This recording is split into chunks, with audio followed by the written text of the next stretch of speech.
Hello and happy Monday, everybody. Here's what's coming up tonight on Now. Over the weekend, the Lakes region was hammered with tornadoes, left a lot of damage, left a lot of questions. We'll try to answer some. And day 3 of the government shutdown, we've got our team in Augusta, and we're going to see if legislators are any closer to a budget deal. And a couple of former high school track superstars doing well on the national level. We'll talk to them. This is News Center Now.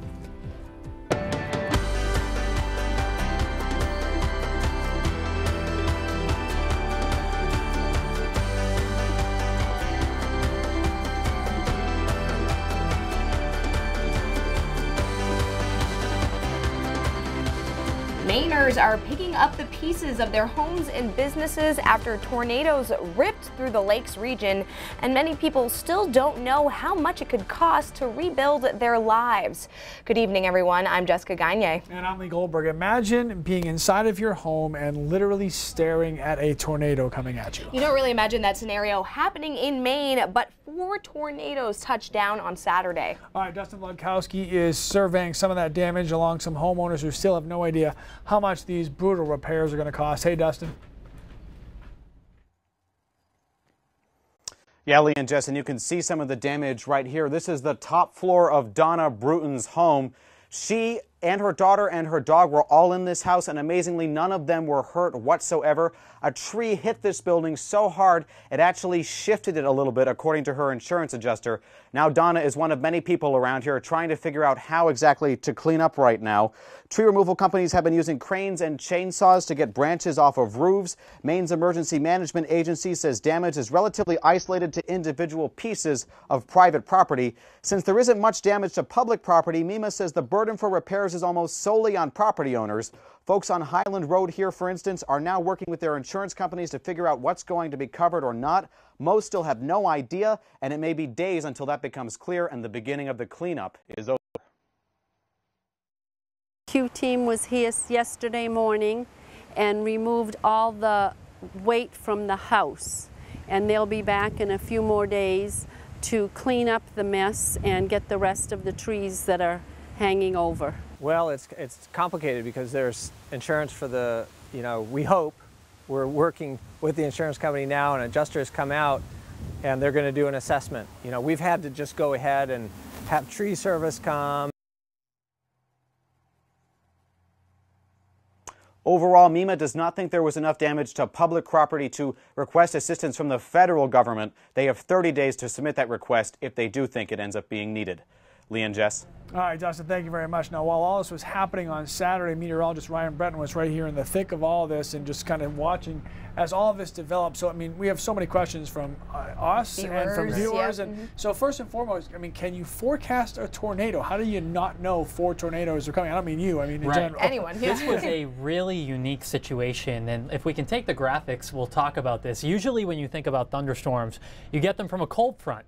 This was a warm front that produced these thunderstorms, and it was so humid out on Saturday, and that provided energy with a little bit of sun for the air to heat up. And also, because it was so humid, the clouds were lower down to the ground, which allowed tornadoes to form more easily.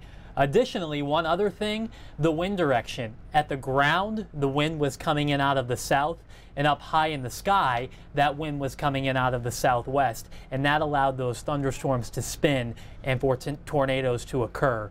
And the sweet spot was the area from Sebago Lake up into Bridgeton, which was why we had so many tornadoes in that one small area. Interesting. Well, like we said, a lot of people had questions on Facebook. We had Darlene ask, I know teams come in and assess the damage, but it does sound strange to send in a team to see if there is a tornado when there's photographic proof like some of the videos we had sent in. That's right. So the Weather Service sends a team out there, and what they do is, one, determine if a tornado happened based on the direction of the trees that are down and also the strength of what that tornado may have been. And in Maine, there were 3 EF1 tornadoes, winds about 100 miles per hour, and the one over Sebago Lake caused EF0 damage, about 70-mile-per-hour winds. Yeah, and Alicia was just asking that question, which you answered, so well done. It's like you already knew the question was coming. So can you see at all in advance that things like this might come in where the situation is set up where there's possibilities of this? Well, we knew there would be thunderstorms on Saturday, but it was really, really tough to predict they would be this bad far in advance because the exact location of that warm front and the exact wind directions ultimately determined how quickly those storms formed and rotated. Saturday morning, Todd, Keith, Corey, and I were all talking about what was going to happen, so we had an idea it could be an active day, but I don't think any of us ever expected it to be as active and as damaging as it was. All right, thanks, Ryan. We'll check back in with you later. Now, while homeowners and business leaders are trying to recover from all that tornado damage, the state government is in the middle of a shutdown because legislators and the government can't agree on a budget. Yeah, the director of Maine Emergency Management Agency says that they're not functioning at all full capacity right this second, but they do have the situation under control, and that 24-hour officer is on duty, and local agencies are keeping up with the workload. So far, they have not needed any assistance from MEMA. But the government shutdown is affecting Mainers today, and frustrations are starting to boil over. My automobile got vandalized this weekend up in Lincoln. It is very sad that we're here today. I'm not blaming anyone, it's the circumstance that we're in. But I can tell you right now, I'm standing up for my community. Representative Hannington says his car was vandalized in his home district. Meanwhile, state employees descended on the State House protesting the ongoing government shutdown. A new budget proposal is making the rounds, hoping to garner enough approval to pass without the governor's signature. Governor LePage vows he will not approve any budget that includes a tax increase for Mainers. Now, the budget did pass in the House, but did not get that critical 2/3 that was needed, so it did go on to the Senate, where it did pass. So now it's back to the House for that critical vote, trying to get that 2/3 majority. Speaking of coming back, Ryan's back with the first look at the forecast. Didn't we just see him a second ago? Ryan, no tornadoes on the 4th of July, right? That's right. We've moved on from the tornadoes, and I think you're really going to like the rest of the week if you're on vacation, Lee and Jess. There are a couple of showers tonight up in northern Maine, but the rest of us have sunshine, and it's just a fantastic evening. 80 degrees right now in Rockland, 81 in Portland, 78 in Bangor. It is cooler up through the Crown of Maine, where we've had those clouds and showers, 60s to around 70. What so many of you are noticing, though, is the fact that the humidity is so much lower. The dew points are in the 50s, and that means tonight will be clear and it will be comfortable and a great night, really, for sleeping. Here's the temperatures at 10 o'clock. If maybe you're headed out for a fireworks display, we'll be in the 60s with a mostly clear sky and a light wind. And as we head into tomorrow morning, about 5 a.m., starting the day in the 50s, and those temperatures will rise pretty quickly as we go through the day tomorrow, rising into the 70s, not quite as hot as today. We'll have a lot of sunshine, and the weather looks great straight through tomorrow night for those fireworks festivities. There may just be 1 or 2 showers in the state tomorrow. We'll time those out and also look ahead to the rest of the week in a few minutes. All right, Ryan, thank you very much. So Pete Frates, the mastermind of the Ice Bucket Challenge, is confronting some false reports of his death with some humor.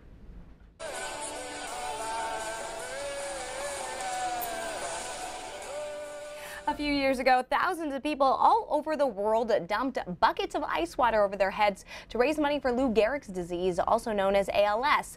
That movement was started by Pete Frates, a former Boston College baseball star who was diagnosed with ALS 5 years ago.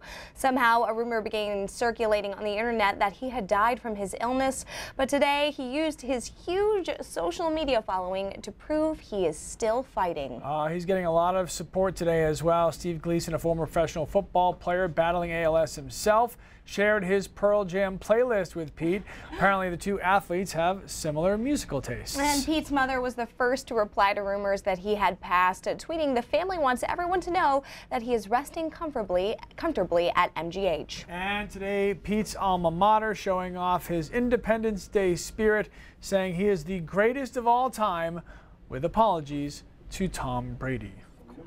Now, have you got a few too many bug bites this summer? Guess what? It may not all be in your head. More mosquitoes than usual could be flying around. We'll explain why. That's coming up after the break. And 2 Mainers have their sights set on some Olympic-sized dreams. Find out how they're preparing to prove they are the best in the world later on. Get your bug spray ready, because this spring's wet weather produced ideal breeding conditions for Mosquitoes. I don't like them. I don't blame like you. them. Clay Kirby from the University of Maine's Cooperative Extension says if the puddles, kiddie pools, and gutters that collected water during the spring remain still and full, yeah, we get to expect more biting mosquitoes flying around. Yay! That has some public health officials on alert and watching for any spikes in mosquito-borne illnesses. But Kirby says you shouldn't let that interfere with your outdoor 4th of July plans. Fortunately, in Maine, the mosquitoes that are out and biting in the spring and summer don't present a very large risk of disease. It's the mosquito numbers, the populations that are out biting late summer, early fall, that could be a potential problem if we see trends of Triple E or West Nile in other states that are in the Northeast.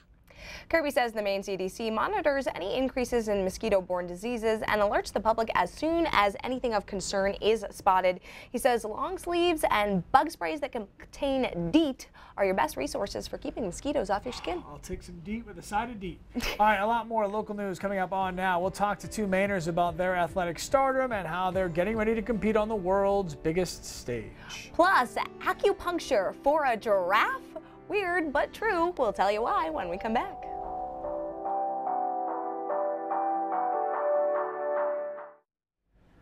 Maine has always been pretty well represented nationally in the sport of track and field, and a pair of young athletes are carrying that torch with hopes of someday carrying an Olympic one. That's right. Isaiah Harris, who went to Lewiston High School, is going into his junior year at Penn State, and Kate Hall from Lake Region High School goes to the University of Georgia. Isaiah is an 800-meter specialist who just qualified for the World Championships, while Kate just won the national championship in the long jump. Both are very much in the conversation when the 2020 Olympic Games get mentioned. Not bad for two kids from Maine who are always cheering each other on. I mean, we both stay in contact all the time, and we're rooting each other on all the time. So it's so exciting to just be out there cheering each other on, and we're like, oh, there's another Maine native, and we're already friends to begin with. So it's super exciting. It's just nice having a friend out there. I mean, her family comes to a lot of the meets too, and like we go out to dinner and lunch and stuff like that. We've been mini golfing a few times, so it's fun having a friend out there. You know, it takes some stress away from the competition and just reminds you to just have fun. How good did it feel to win nationals, especially, I know how frustrated you were a year ago at this time. It felt amazing. I knew going into it that I just had to be consistent on the board and get a really good first jump in.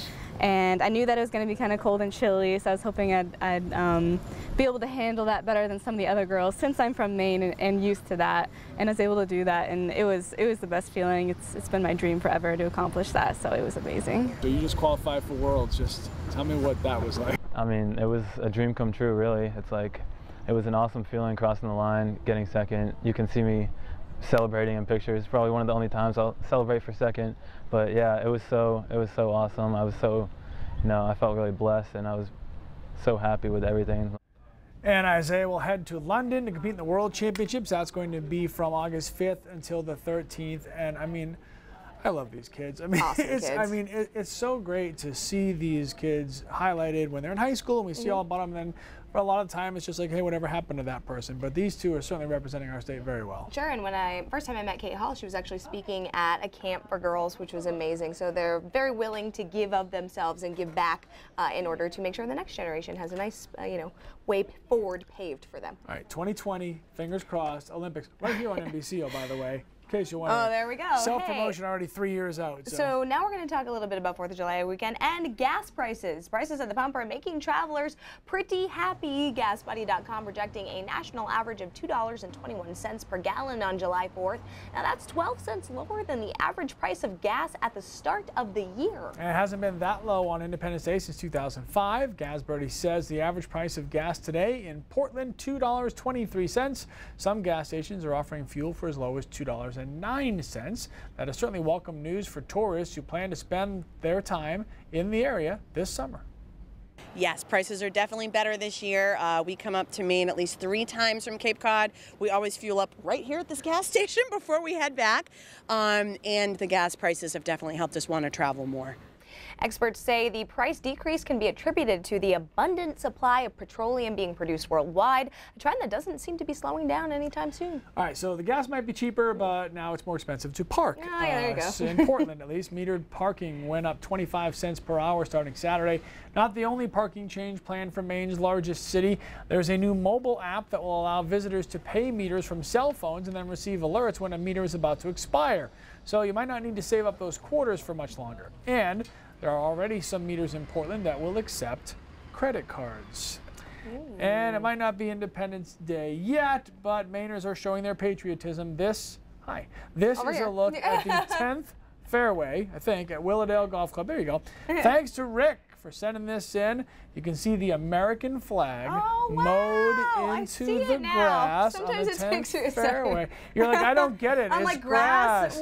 It's the American flag. Rick Lewis is a superstar. Oh my gosh. He's been the super there forever, and he sent me this today, and I'm like, you know what, Rick, that's pretty cool. So that's gorgeous. Go to Willowdale, play the 10th, and I mean, I don't ever hit the ball on the fairway, so I won't mess up the flag, Rick. Don't worry about me.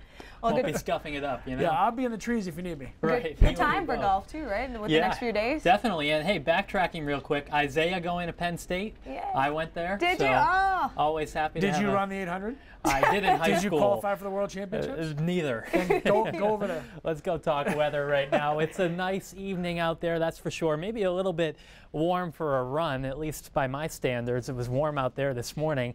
81 degrees right now in Portland, 79 in Rockland. Cooler off to the north, though, and that's where we have more clouds and a few showers.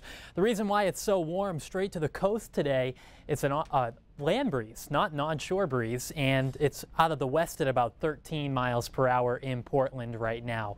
There are those showers going through northern Maine, mainly north of Bangor. Shouldn't be a big deal, so if you're watching from Rockland or Bar Harbor through down East Maine, just a brief sprinkle is possible through the evening. The rest of us have a clear sky that will remain in place through the overnight tonight. High pressure is building in. That's our weather maker for the next few days, and that means that the humidity is going to stay low. Nothing like we saw over the weekend anytime soon until we really get to Friday. That's when it starts to feel sticky again, and coincidentally, that's when we have our next round of showers and thunderstorms we'll have to track. But until then, it's a couple of really nice days that are ahead. Tonight, we'll fall back into the 60s early on. Overnight lows will be in the 50s, and most of us start tomorrow morning with some sunshine. Now, you'll notice on Futurecast here a couple of showers popping up. I think it's overdone, but there might just be 1 or 2 sprinkles or showers in the state tomorrow. Most areas are sunny, and here are your temperatures at 7 p.m. Any barbecues or cookouts will be in the 70s, and a few places dropping into the upper 60s along the coast. So not quite as warm tomorrow. Both tonight and tomorrow night, though, offer great weather for fireworks. Will be in the low 70s in southern Maine, 60s off to the north tonight. Tomorrow, temperatures by the end of the night may be down to around 60. So some people may be grabbing for the sweatshirts before the fireworks are through tomorrow night.